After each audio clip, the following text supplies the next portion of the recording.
Today is October 7th and is 2 years to the day after the Hamas attack on Israel, in which they killed over 1,000 civilians and took more than 200 hostages. We all know what happened after that. Israel launched this war in Gaza, which has led to tens of thousands of deaths of civilians, hundreds of thousands of people facing famine, displacement, threats of ethnic cleansing, plausible accusations of genocide. And now, 2 years after that war started, there's a peace deal on the table.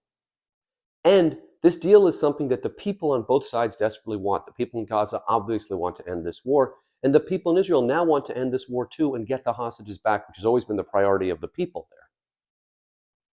The deal itself is nothing surprising here. The hostages get returned to Israel. A number of prisoners get returned from Israel to Gaza or to the West Bank.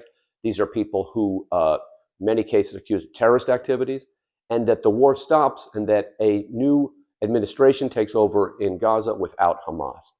This was always going to be where this lands. The problem is this: while a lot of people, both in the region and outside the region, want this to happen, the two forces that don't are the most important.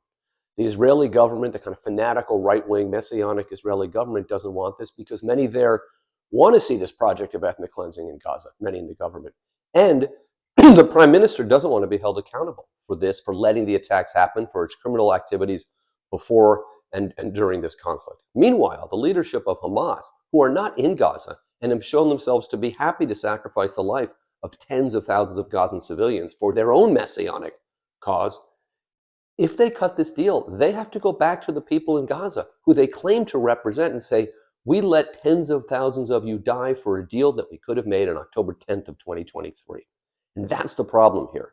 There's strong incentive among the people on both sides and outside the region to cut this deal and make this deal and end this war.